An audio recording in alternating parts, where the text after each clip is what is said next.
أشهد أن لا إله إلا الله وحده لا شريك له وأشهد أن محمدا عبده ورسوله أما بعد فأعوذ بالله من الشيطان الرجيم بسم الله الرحمن الرحيم الحمد لله رب العالمين الرحمن الرحيم مالك يوم الدين إياك نعبد وإياك نستعين اهدنا الصراط المستقيم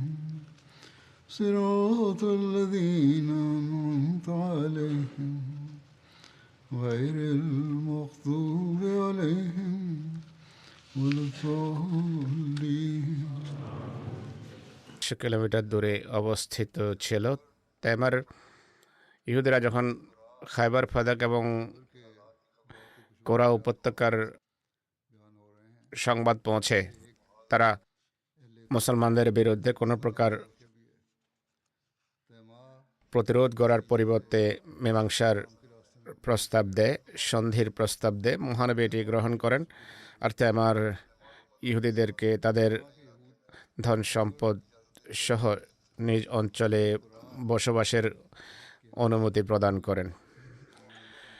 সেই সময়ে ফজরের নামাজ দেরিতে পড়ার একটা ঘটনাও বর্ণিত হয়েছে। হযরত আবু হুরায়রার পক্ষ থেকে বর্ণিত, মহানবী সাল্লাল্লাহু আলাইহি সাল্লাম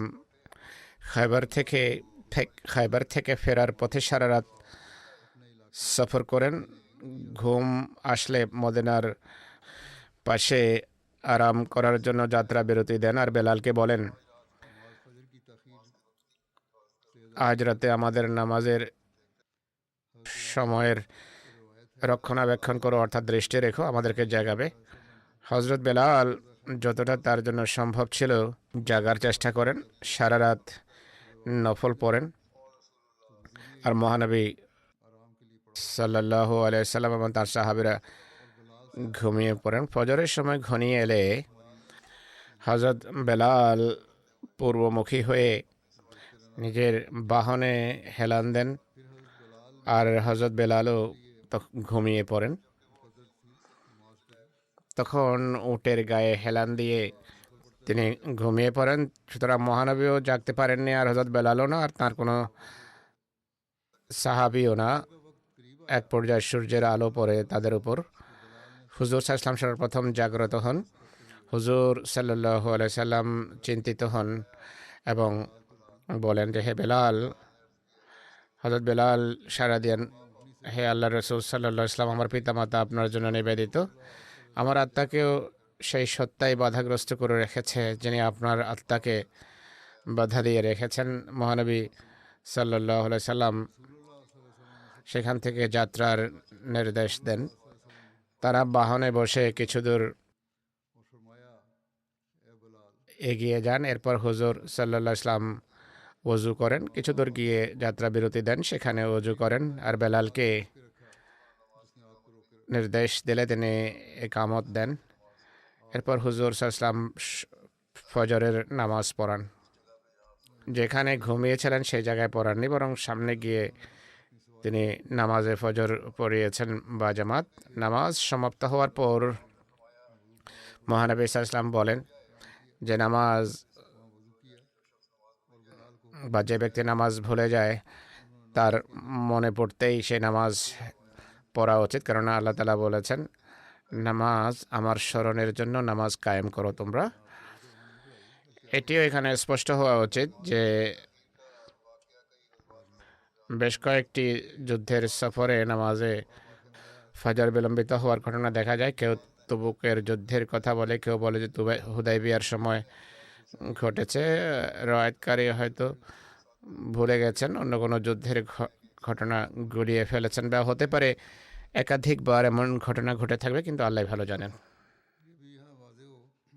कि नमाज फजर की ताखीर का वाकया कई गज़वात का सफर में आने वाला মদিনায় ফেরার পথে সাহাবেরা সুউচ্চ কণ্ঠে তাকবীর পড়ছিলেন। এ সম্পর্কে হযরত আবু মুসা আশারি বর্ণনা করেছেন, का वाकया इसके साथ बयान कर दिया हो या मुमकिन है कि एक से ज़ायद मरतबा ये वाकया हुआ। बहरहाल মদিনা ফেরার পথে মানুষ একটা উপত্যকায় গিয়ে উচ্চস্বরে আল্লাহু আকবার লা ইলাহা ইল্লাল্লাহ বলতে থাকে। মহানবী সাল্লাল্লাহু আলাইহি ওয়াসাল্লাম তাদের সম্বোধন করে বলেন, তোমাদের আওয়াজ নিয়ন্ত্রণে রাখো, তোমরা কোনো বধিরকে ডাকছ না আর কোনো অনুপস্থিত সত্তাকেও ডাকছ না। আল্লাহ তাআলা সর্বশ্রোতা এবং সর্বময় বিরাজমান, তাই আওয়াজ নিয়ন্ত্রণে রাখো। তোমরা তাকে ডাকছ যিনি সর্বশ্রোতা এবং খুবই দয়ালু এবং তিনি তোমাদের সাথে আছেন, খুবই উদার। আর বলেন, রওয়ায়াতকারী বলেন, আমি মহানবীর বাহনের পিছনে বসেছিলাম, তিনি আমার আওয়াজ শোনেন। আমি বলছিলাম, লা হাওলা ওয়ালা কুওয়াতা ইল্লা বিল্লাহ। तुम तो उसको बुला रहे हो হুজুর আমার আওয়াজ শুনে আমাকে বলেন, तुम्हारे साथ है। হে আব্দুল্লাহ বিন কায়েস। আমি বললাম, হে আল্লাহ রসুল, আমি উপস্থিত, লাব্বাইক। আবু মুসা আশারির নাম ছিল আব্দুল্লাহ বিন কায়েস। তাকে সম্বোধন করে রসুল্লাহ কথা বলেন। আমি বললাম, লাব্বাইক হে আল্লাহ রসুল সাল্লাল্লাহু আলাইহি সাল্লাম। তিনি বলেন, আমি কি তোমাকে এমন একটি বাক্যের কথা বলবো না জান্নাতের ধনভাণ্ডারগুলোর একটি? আমি বললাম, হে আল্লাহ রসুল, কেন নয়, আমার পিতামাতা আপনার জন্য নিবেদিত, অবশ্যই বলুন হে আল্লাহ রসুল। তিনি বলেন, লা হাওলা ওয়ালা কুওয়াতা ইল্লা বিল্লাহ। मैंने अर्ज किया कि मैं हाजिर हूँ या रसूलुल्लाह सल्लल्लाहु अलैहि वसल्लम। आपने फरमाया অনুবাদ হলো, মানুষের মাঝে পাপ এড়ানোরও শক্তি নেই আর পূর্ণ করারও সামর্থ্য নেই, যাই হয় খোদা প্রদত্ত শক্তি এবং সামর্থ্য বলেই হয়। তো এদিকে দৃষ্টি আকর্ষণ করেন তিনি যে তুমি যে বাক্য পড়েছ খুবই মহান একটি বাক্য, এটি খোদার নৈকট্যে মানুষকে ধন্য করে। মদিনার উদ্দেশ্যে যাত্রা অব্যাহত থাকে। ইসলামী বাহিনী সপ্তম হিজরির মহরমে মদিনা থেকে যাত্রা করে। আল্লাহ তাআলার ফজল, কৃপা এবং ব্যাপক সাফল্য লুফেনিয়া সফরের শেষের দিকে বা রবিউল আউয়ালের প্রারম্ভে মদিনা ফিরে আসে। খায়বারে মহানবীর অবস্থানকাল সম্পর্কে মতভেদ রয়েছে। হযরত ইবনে আব্বাস বর্ণনা করেন, হুজুর সাল্লাল্লাহু আলাইহি ওয়াসাল্লাম খায়বারে 6 মাস অবস্থান করেন। সেই যুগে তিনি দুবেলার নামাজ জমা করতেন। কোনো কোনো রওয়ায়াত অনুসারে তিনি সাল্লাল্লাহু সেখানে 40 দিন অবস্থান করেন। বেশিরভাগ রওয়ায়াত অবশ্য 40 দিন অবস্থানের কথাই বলে, যা দুই সময়ের মাঝে তুলনামূলকভাবে কম। খায়বার বিজয়ের অনেক সুফল মুসলমানদের পক্ষে প্রকাশ পায়। খায়বার বিজয়ের একটা মৌলিক প্রভাব যা পড়ে তা হলো আরবের বিভিন্ন অঞ্চলে বিভিন্ন গোত্র যারা ইতিপূর্বে ইসলাম মুসলমানদের বিরুদ্ধে ষড়যন্ত্রে লিপ্ত ছিল, তারা ভয় পেয়ে যায়। কিছু গোত্র মীমাংসার হাত প্রসারিত করে আর কিছু গোত্র আনুগত্য করার মাঝেই কল্যাণ দেখে। আর এর ফলে মুসলমানদের রাজনৈতিক গুরুত্ব বৃদ্ধি পায়। খায়বার বিজয়ের একটি ফলাফল যা প্রকাশ পায় তা হলো আরব উপদ্বীপে ইহুদি শক্তি প্রায় লোপ পায়। মদিনার এবং খায়বারের ইহুদিরা আরবের বিভিন্ন অঞ্চলে অর্থনৈতিক এবং সামরিক শক্তির প্রতীক গণ্য হতো। ইসলামের বিরুদ্ধে বিশেষভাবে শত্রুতা এবং বিদ্বেষে এতটা সীমা ছাড়িয়ে গিয়েছিল যে প্রতিটি আগ্রাসনের ক্ষেত্রে শত্রুর তারা পৃষ্ঠপোষক হিসাবে কাজ করত। তৃতীয় যেই প্রভাব পড়ে খায়বার বিজয়ের তা হলো মুসলমানদের অর্থনীতির উপর অনেক ইতিবাচক প্রভাব পড়ে। হযরত আয়েশা, হযরত আব্দুল্লাহ বিন ওমর এবং অন্যান্য সাহাবী বর্ণনা করেন, খায়বার বিজয়ের পর আমরা পেট পুরে খাবার পেতাম। এর পূর্বে পেট পুরে কখনো খাবার জন্য পর্যাপ্ত খাবার ছিল না। খায়বারের পর পানাহার সামগ্রী এতটা মুসলমানদের হস্তগত হয় যে তারা তখন আনসার ভাইদের তাদের সেই সব সম্পদ এবং সম্পদের অংশ ফেরত দেয় যা তারা তাদের মহাজের ভাইদের তখন দিয়েছিলেন যখন তারা দারিদ্র এবং অসচ্ছল নিঃস্ব অবস্থায় মক্কা থেকে হিজরত করে এখানে এসেছিলেন। এই সম্পর্কে হযরত আনাসের অনেক আকর্ষণীয় একটি ঘটনা রয়েছে, যাতে এর বিস্তারিত বিবরণ দেখা যায়। তিনি বলেন, মহাজেররা যখন মক্কা থেকে মদিনা আসেন তখন তারা ছিলেন নিঃস্ব, রিক্ত হস্ত। মদিনা আনসাররা ভূমি, কৃষিভূমি এবং গবাদি পশুর আর সম্পদের মালিক ছিলেন। আনসার তাদের মাঝে তা বন্টন করে দেন। তারা প্রত্যেক বছর তাদের উৎপাদিত অর্ধেক ফসল মহাজেরদের হাতে তুলে দিতেন। হযরত আনাসের মা তার ফলবাহী খেজুর বৃক্ষ মহানবীর চরণে উৎসর্গ করেন। মহানবী সেই বৃক্ষ হযরত উম্মে আইমনকে দিয়ে দেন। মহানবী নিজে রাখেননি, উম্মে আইমনকে দিয়ে দেন। খায়বার থেকে ফেরার পর মহাজেরা যখন আনসারদেরকে তাদের সম্পদ ফেরত দেন তখন মহানবী হযরত আনাসের মাকে তার গাছ ফেরত দেন। হযরত আনাস বলেন, আমি যখন উম্মে আইমনকে বললাম এই বৃক্ষ আমরা এখন ফেরত পেয়েছি, তিনি বলেন এই বৃক্ষ তো এখন আমি ফেরত দেব না, এটি মহানবী আমাকে দিয়েছেন। হয়তো মহানবীর প্রতি ভালোবাসা বা তার দেয়া জিনিস বরকতের কারণে ফেরত দেওয়ার পক্ষে ছিলেন না। তিনি বলেন আমি ফেরত দেব না। হযরত আনাস মহানবীর কাছে গিয়ে পুরো ঘটনা অবহিত করেন। হুজুর সাল্লাল্লাহু আলাইহি ওয়াসাল্লাম হযরত উম্মে আইমনকে বলেন, উম্মে আইমন এই বৃক্ষ দিয়ে দাও, এর বিনিময়ে এ পরিমাণ বৃক্ষ আমি তোমাকে উপহার দেব। তিনি মানেননি। তিনি বলেন, হুজুর আপনি আমাকে এটি দিয়েছেন, এটি অনেক কল্যাণময়, তাই ফেরত দেব না। মহানবী এর বিনিময়ে তাকে 10 গুণ বৃক্ষ দিয়েছেন। এরপর তিনি তা ফেরত প্রদান করেন। ইতিহাসে এক যুদ্ধের উল্লেখ পাওয়া যায়, এটিকে বলা হয় জাতুর রেকার যুদ্ধ। এই গজওয়া বা যুদ্ধকে মহারে বনু সালেবা এবং বনু আম্মারও বলা হয়ে থাকে। এর কারণ হলো এসব গোত্রের সাথে যুদ্ধ করা হয়েছে বলে মনে করা হয়। এই যুদ্ধের আরেকটি নাম হলো গজওয়ায়ে আজিব, কেননা এই যুদ্ধে অনেক বিস্ময়কর ঘটনাও ঘটেছে, নিদর্শনাবলী সামনে এসেছে। এই যুদ্ধের নামকরণ জাতুর রেকা রাখার কারণ হলো এই এলাকায় একটা পাহাড় বা বৃক্ষ ছিল, এর নাম ছিল জাতুর রেকা, আর এই কারণে এই যুদ্ধের নাম জাতুর রেকার যুদ্ধ বলা হয়ে থাকে। এর নামকরণের আরেকটি কারণ হযরত আবু মুসা আশআরী বর্ণনা করেছেন। তিনি বলেন, সাহাবীদের কাছে বাহন ছিল অনেক কম, তারা নিজেরা 6 জন ছিলেন, যাদের 6 জনের জন্য মাত্র একটি বাহন ছিল, তাতে তারা পালা করে আরোহণ করতেন। পাথরে অঞ্চলে সেই সফর ছিল, আর এই কারণে সাহাবীদের পা ক্ষত বিক্ষত হয়ে যায়। তারা পুরনো ছেঁড়া কাপড় পায়ে বেঁধে হাঁটতেন। স্বয়ং হযরত আবু মুসা আশআরীর শুধু পায়ে ক্ষত বিক্ষত ছিল না, বরং তার নখ উঠে যায়। কাপড়ের টুকরোকে রেকা বলা হয়, এই কারণে এই যুদ্ধের নাম হলো জাতুর রেকার যুদ্ধ। অন্য জায়গায় লিখিত আছে যেই অঞ্চলে যুদ্ধ হয়েছে এই জমির মাটির বহু রং ছিল। কেউ কেউ লিখেছে যে যুদ্ধে বিভিন্ন রঙের ঘোড়া ব্যবহৃত হয়েছে।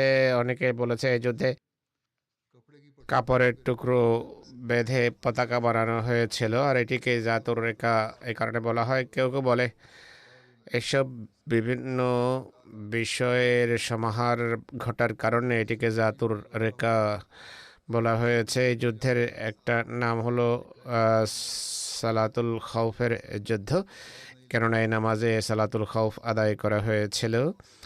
এই যুদ্ধের সন এবং তারিখ সম্পর্কে মতভেদ আছে।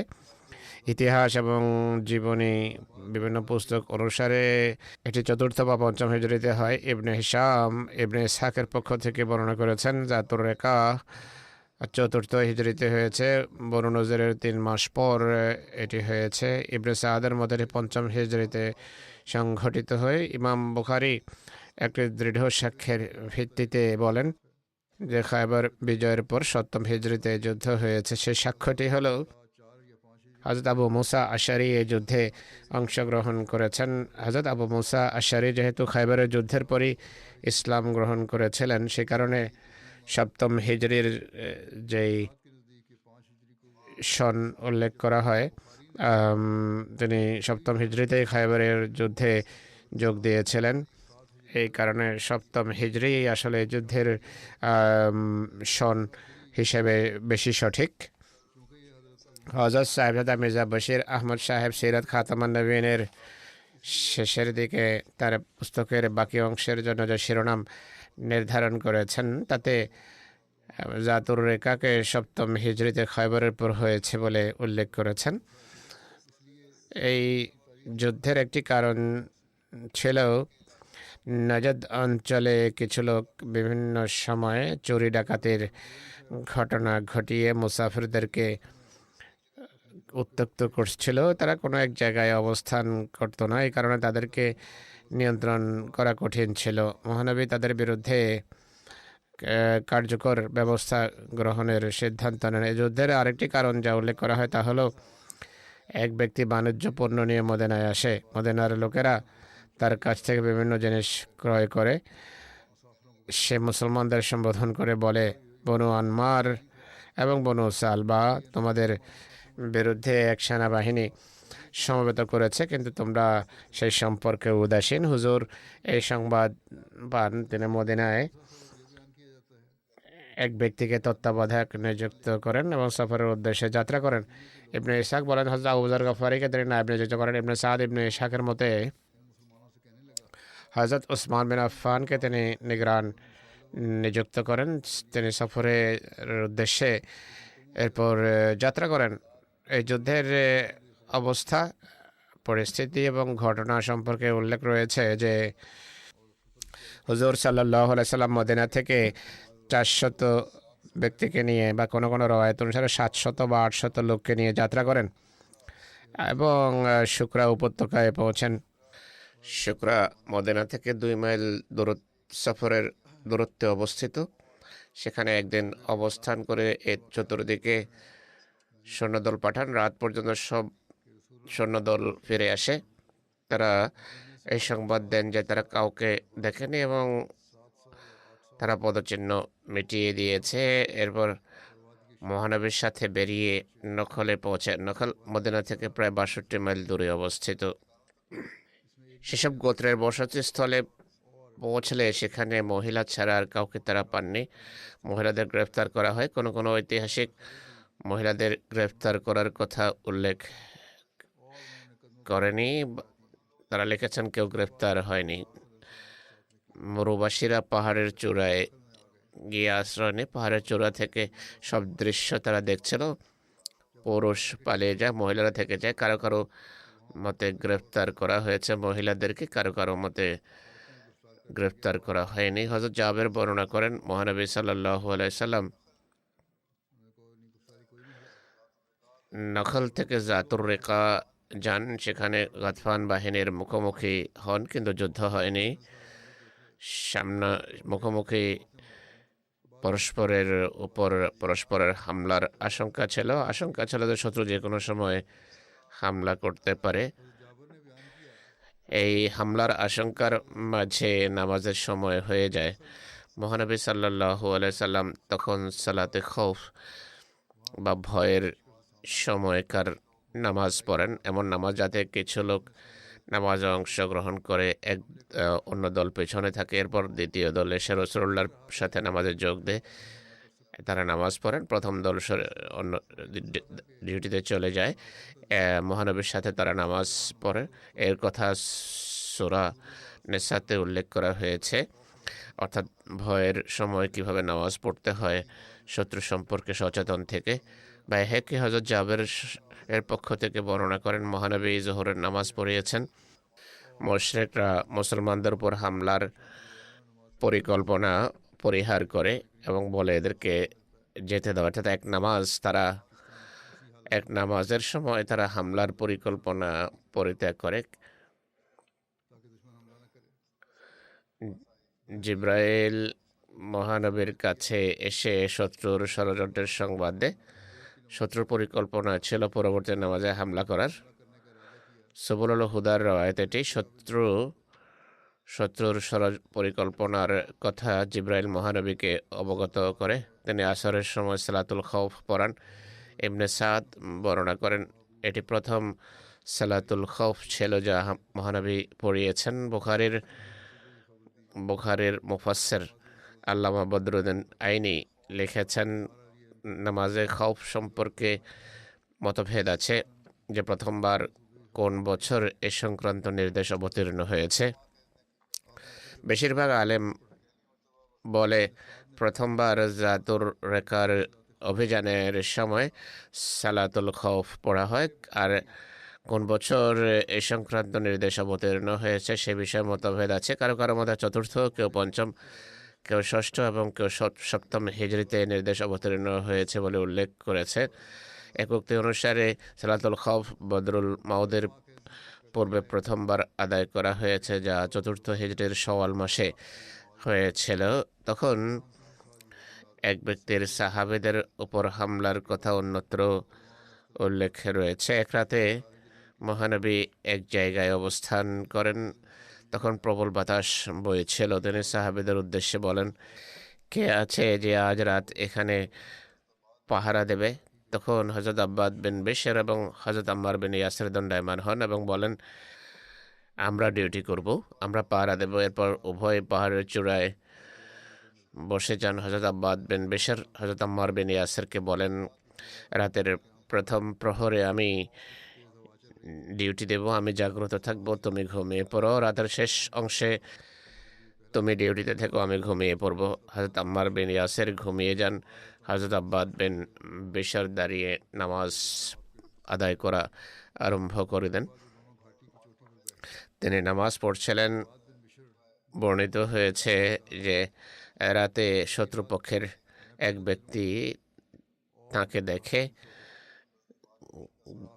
গিরি পথে হযরত আব্বাদ বিন বিশরের ছায়া দেখে সে ভাবল যে মুসলমানদের এক ব্যক্তি পাহারা দিচ্ছে।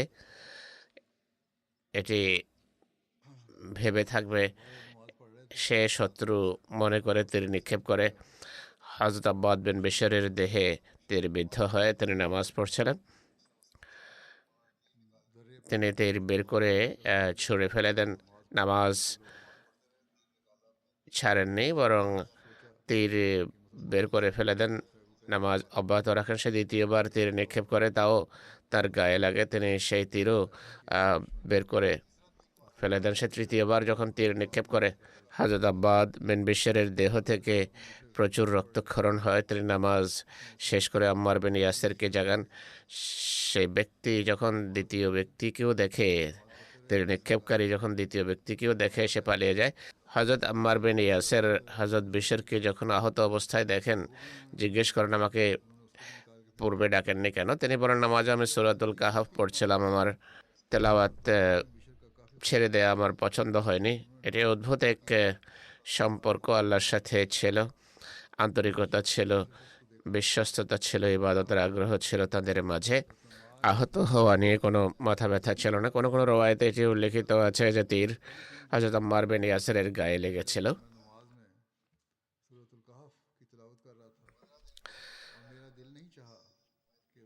15 দিনের এই অভিযানের পর মহানবী মদিনার উদ্দেশ্যে ফিরতি যাত্রা আরম্ভ করেন। তিনি জাওয়াল বিন সুরাকাকে মুসলমানদের এই নিরাপত্তার সংবাদ দেওয়ার জন্য পাঠিয়ে দেন। হযরত জাবের বর্ণনা করেন, মহানবী সাল্লাল্লাহু আলাইহি সাল্লাম যখন সরার নামক স্থানে যাত্রা বিরতি দেন, যা মদিনা থেকে 3 মাইল দূরত্বে অবস্থিত, সেখানে উট জবাইয়ের নির্দেশ দেন। সারাদিন অবস্থান করেন। মুসলমানরাও সাথে ছিল। সন্ধ্যার সময় মদিনায় প্রবেশ করেন তিনি। আমরাও হুজুরের সাথে ছিলাম।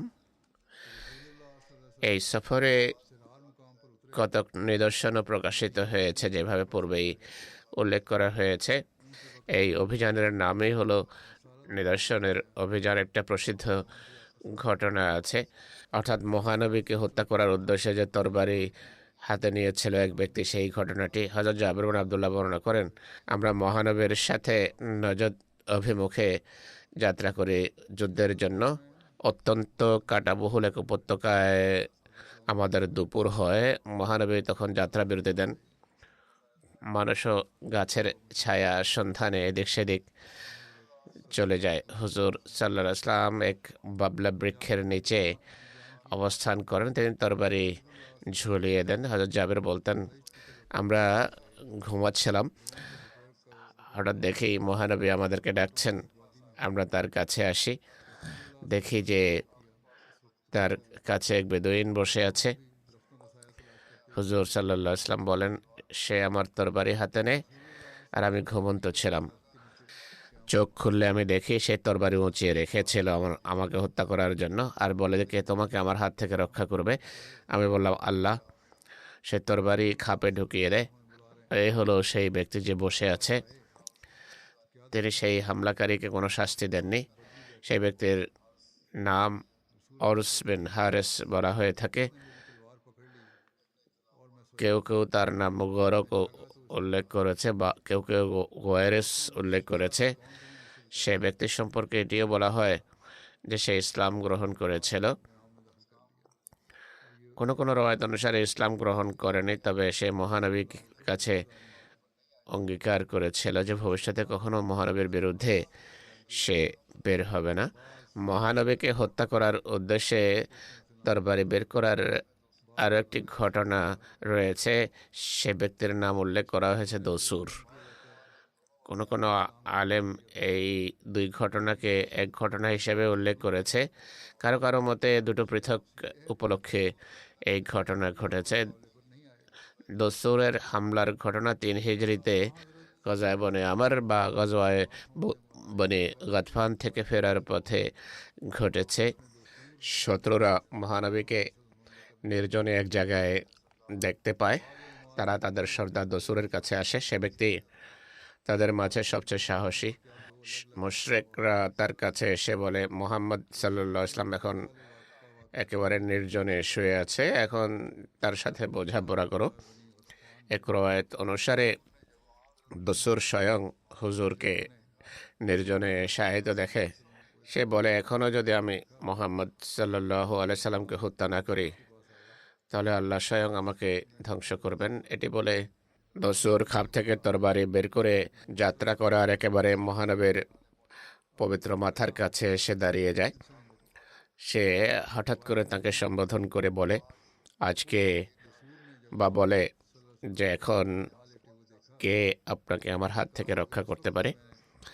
মহানবী নিশ্চিন্ত চিত্তে বলেন, আল্লাহ তাআলা আমাকে তোমার হাত থেকে রক্ষা করবেন। তখন সে বাড়িতে পড়ে যায় আর তার হাত থেকে তরবারি খসে পড়ে। হুজুর তাৎক্ষণিকভাবে তার তরবারি হাতে নিয়ে তাকে সম্বোধন করে বলেন, তোমাকে কে আমার হাত থেকে রক্ষা করবে? তখন দসুর বলে, লা আহাদ, কেউ নেই যে আমাকে রক্ষা করতে পারে আপনার হাত থেকে। রক্ষা করার কেউ নেই, আর আমি সাক্ষ্য দিচ্ছি যে আল্লাহ ছাড়া কোনো উপাস্য নেই, আর মুহাম্মদ সাল্লাল্লাহু আলাইহি সাল্লাম আল্লাহর রাসূল। খোদার কসম, আমি ভবিষ্যতে কখনো আপনার বিরুদ্ধে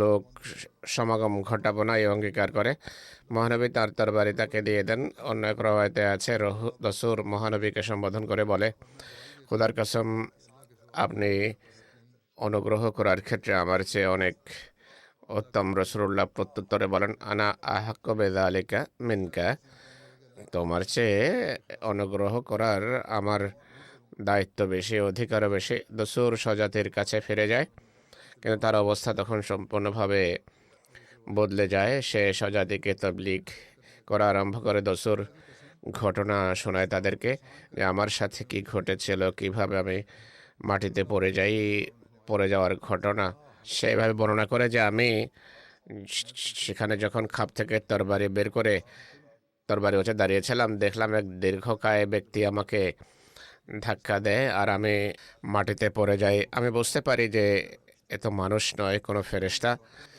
তখন আমি স্বীকারোক্তি প্রদান করি যে আল্লাহ ছাড়া কোনো সত্য উপাস্য নেই, আর মোহাম্মদ সাল্লাল্লাহু আলাইহি সাল্লাম আল্লাহ তাআলার রসুল।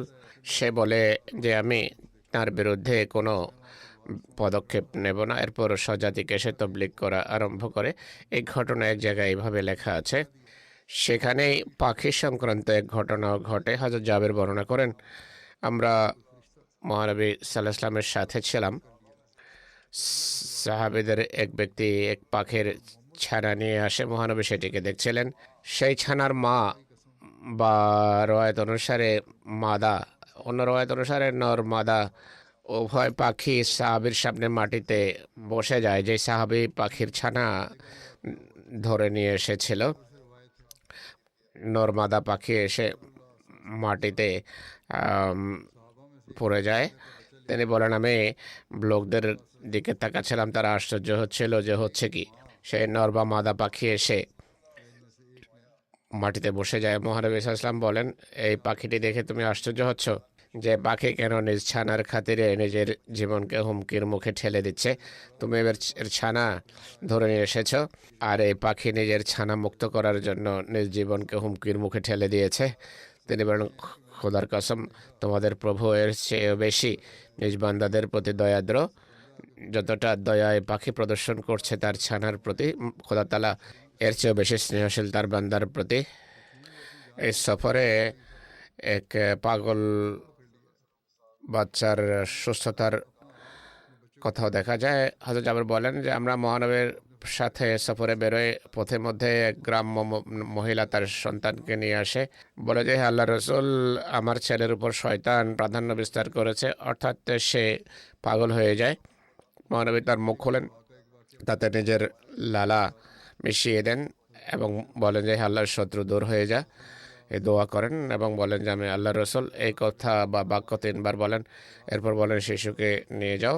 এই শিশু আর কখনো এই রোগে আক্রান্ত হবে না। ডিমে বরকতের ঘটনাও দেখা যায়।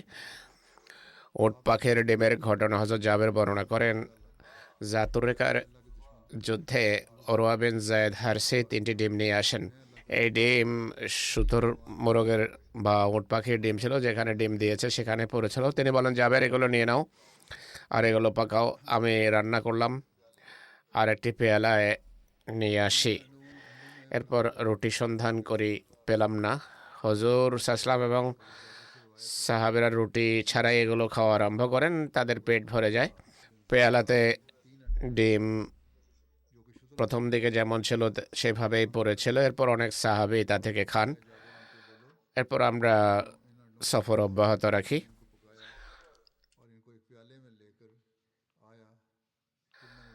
তখন একটা উটের ঘটনাও দেখা যায় যে নিজের মালিকের বিরুদ্ধে অভিযোগ করেছিল। হযরত জাবের বর্ণনা করেন, আমরা জাতুর রেকা অভিযান থেকে ফিরে আসছিলাম। আমরা হাররা নামক স্থানে পৌঁছি।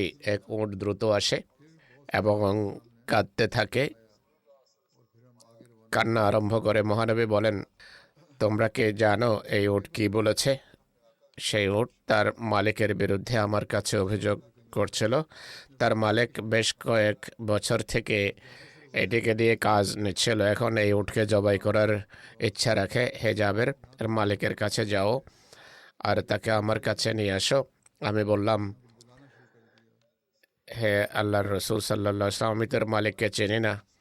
তিনি বলেন, এই উট তোমাকে তার মালিকের কাছে নিয়ে যাবে, একে ছেড়ে দাও, এটি মালিকের কাছে পৌঁছবে। সেই উট তাকে নিয়ে চলে যায়, মালিকের কাছে পৌঁছিয়ে দেন হযরত জাবেরকে।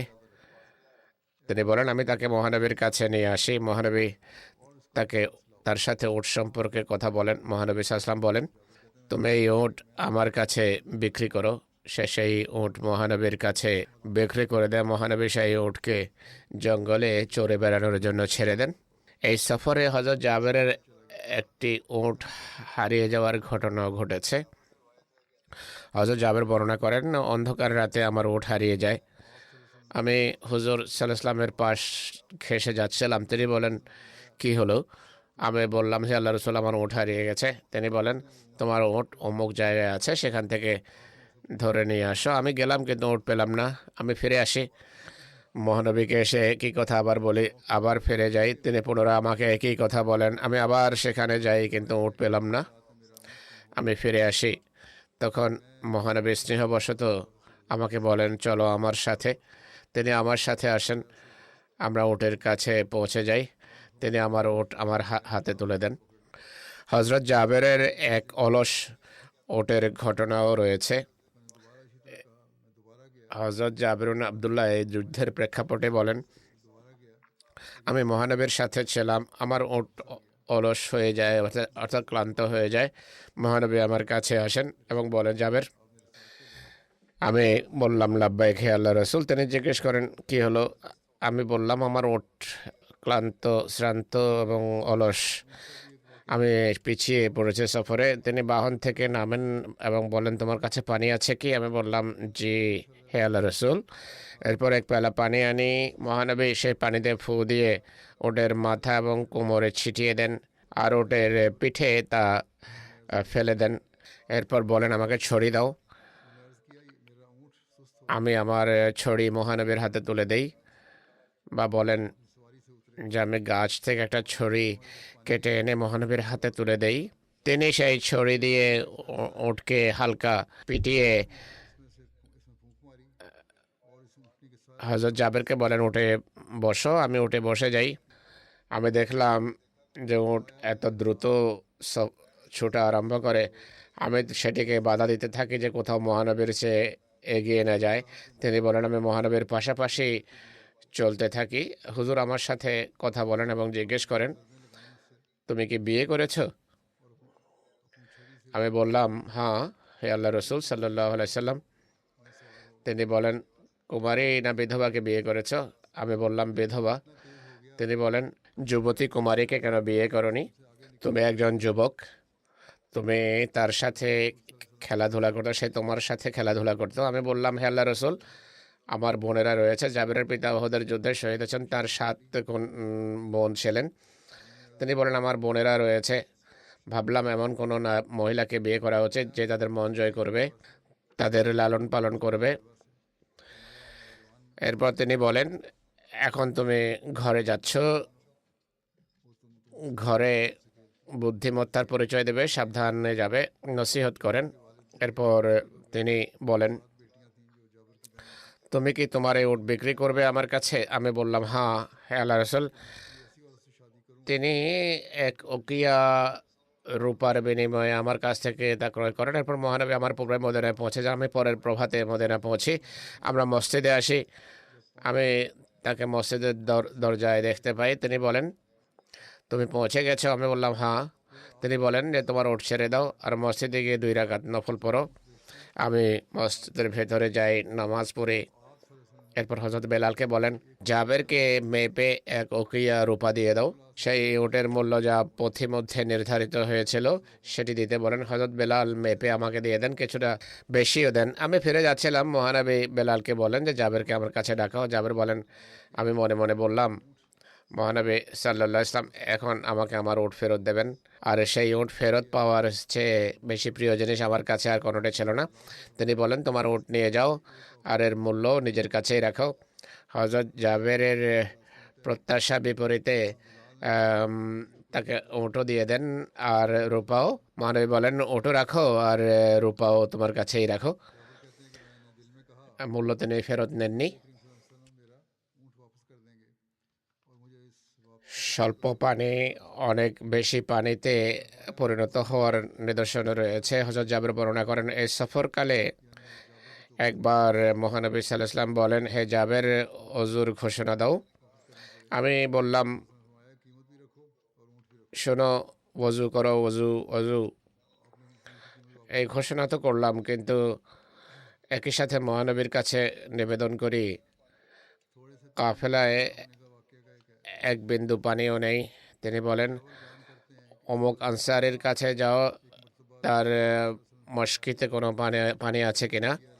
আমি সেখানে যাই, দেখলাম তার এক মশকের মুখে 1 ফোঁটা পানি ছিল, স্বল্প পরিমাণ পানি ছিল। আমি যদি সেটি উল্টিয়ে দিতাম, তা মাটিতে পড়ে যেত এবং মাটিটা শুষে নিত। এরপর আমি মহানবীর কাছে আসি এবং বলি, এই মশকের মুখে 1 ফোঁটা পানি পেয়েছি, যদি এটিকে ঢালার চেষ্টা করি তাহলে মশকের শুষ্ক অংশ সে পানি শুষে ফেলবে। আমি বললাম আমার কাছে আনো, আমি তার কাছে নিয়ে আসি। তিনি সেটিকে হাত দিয়ে ধরেন এবং দোয়া করেন। কিছু বলছিলেন, আমি জানি না তিনি কি দোয়া করেছেন। তিনি নিজের হাত দ্বারা সেটিতে চাপ দিচ্ছিলেন। এরপর সেটি আমার হাতে তুলে দেন, বলেন, হে জাবের, একটি বড় টব আনিয়ে নাও। আমি সেটি মহানবীর সামনে রেখে দেই। হুজুর সাল্লাল্লাহু আলাইহি ওয়াসাল্লাম সেই টবে নিজের হাত রাখেন, সেটিকে এইভাবে হাতকে বিস্তৃত করেন, আঙ্গুল ছড়িয়ে দেন, হাত ছড়িয়ে দেন টবে। টবের গভীরে তার পবিত্র হাত নিয়ে যান,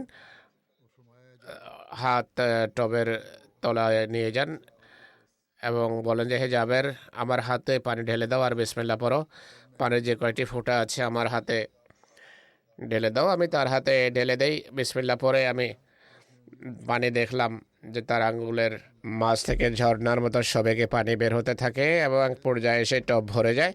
তিনি বলেন, হে জাবের, প্রত্যেক সেই ব্যক্তিকে ডাকো যার পানির প্রয়োজন।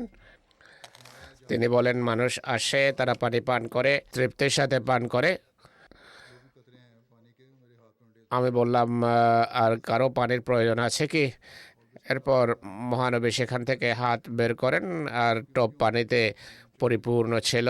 মহানবী সাল্লাল্লাহু আলাইহি ইসলামের এমন নিদর্শনাবলী সম্পর্কে হযরত মসিহ মাউদ ইসলাম বলছেন, খোদার সাথে সাক্ষাতের লেখার এ পর্যায়ে অনেক সময় মানুষের হাতে এমন বিষয়াদি ঘটে থাকে যা মানবিক শক্তির ঊর্ধ্বে বলে মনে হয় যে এতে ঐশী শক্তি রয়েছে। যেমনটি আমাদের নেতা মনিব রসুলদের নেতা হযরত খাতামুল আম্বিয়া সাল্লাল্লাহু আলাইহি সাল্লাম বদরের যুদ্ধে পাথরের এক মুষ্টি শত্রুকে লক্ষ্য করে ছুড়ে দিলে সেই মুষ্টি কোনো দোয়ার মাধ্যমে নয়, বরং স্বয়ং স্বীয় আধ্যাত্মিক শক্তিতে ছুড়েছেন। কিন্তু সেই মুষ্টি ঐশী শক্তি প্রদর্শন করেছে আর বিরোধী বাহিনীর উপরে এমন অলৌকিক প্রভাব পড়ে যে তাদের এমন কেউ ছিল না যার চোখের প্রভাব পড়েনি, আর তারা সবাই অন্ধবোধ হয়ে যায়। আর এমন ভীতি এবং দুশ্চিন্তা সৃষ্টি হয় যে তারা উম্মাদের মতো ছুটতে থাকে। এই নিদর্শনের প্রতি মহাপ্রতাপান্বিত খোদা আয়াত ওমা রমাইতা ইজ রামাইতা ওয়ালাকিন্নাল্লাহ রামাতে ইঙ্গিত করেছেন। অর্থাৎ তুমি যখন এই মুষ্টি নিক্ষেপ করেছো, তুমি নয়, বরং খোদা তাআলা সেই মুষ্টি নিক্ষেপ করেছেন। অর্থাৎ এর পর্দার অন্তরালে ঐশী শক্তি কাজ করেছে। মানবীয় শক্তির জন্য এটি সম্ভব ছিল না। মহানবীর আরেকটি নিদর্শন ছিল চন্দ্র বিদীর্ণ হওয়ার বা শাক্কুল কমরের নিদর্শন। এটি ঐশী শক্তির মাধ্যমে প্রকাশিত হয়েছে। এর সাথে কোনো দোয়া ছিল না, শুধু আঙ্গুলের ইশারায় হয়েছে, যা ঐশী শক্তিতে পরিপূর্ণ ছিল। এ ধরনের আরও অনেক নিদর্শন তার রয়েছে যা মহানবীর অলৌকিক ক্ষমতা হিসেবে প্রদর্শিত হয়েছে। কোনো দোয়ার ফলে এমনটি ঘটেনি। অনেক সময় স্বল্প পরিমাণ পানি যা এক পেয়ালাতে ছিল, নিজের পবিত্র আঙ্গুল তাতে প্রবেশ করে এত পরিমাণ বৃদ্ধি করেন যে পুরো বাহিনী, উট এবং ঘোড়া তা থেকে পান করে। এরপরও সেই পরিমাণ পানি তাতে বিদ্যমান ছিল। অনেক সময় 2-4টি রুটিতে হাত রাখার ফলে সহস্র সহস্র ক্ষুধার্ত পিপাসার্ত মানুষের এতে পেট ভরে। স্বল্প পরিমাণ দুধকে নিজের লালার মাধ্যমে বরকত দিয়ে একটি জামাতের পেট ভরিয়েছেন। অনেক সময় লোনা পানির কূপে নিজের মুখের পবিত্র লালা মিশিয়ে সেটিকে খুবই সুমিষ্ট করে দেন। অনেক সময় চরম ক্ষতবিক্ষত লোকদের গায়ে হাত রেখে তাদেরকে সুস্থ করে দেন। অনেক সময় চোখের গোলক যা যুদ্ধের আঘাতে বেরিয়ে গিয়েছিল, নিজের পবিত্র হাতের বরকতে ঠিক করে দেন। এমন আরও অনেক কাজ তার ব্যক্তিগত ক্ষমতার বলে করেছেন, যার পেছনে এক সুপ্ত ঐশী শক্তি ছিল। আল্লাহুম্মা সাল্লি আলা মুহাম্মদ। इसको नहायत शीरीं कर दिया और बाज़ औक़ात सख्त मुजरहों पर अपना हाथ रख कर इनको अच्छा कर दिया, और बाज़ औक़ात आँखों को जिनके डेले लड़ाई के किसी सदमे से बाहर जा पड़े थे, अपने हाथ की बरकत से फिर दुरुस्त कर दिया। ऐसा ही और भी बहुत से काम अपने ज़ाती इक़्तिदार से किए, जिनके साथ एक छुपी हुई ताकत इलाही मखलूत थी। अल्लाहुम्मा सल्ली अला मुहम्मदिन व आले मुहम्मदिन व बारिक व सल्लिम इन्नका हमीदुम मजीद।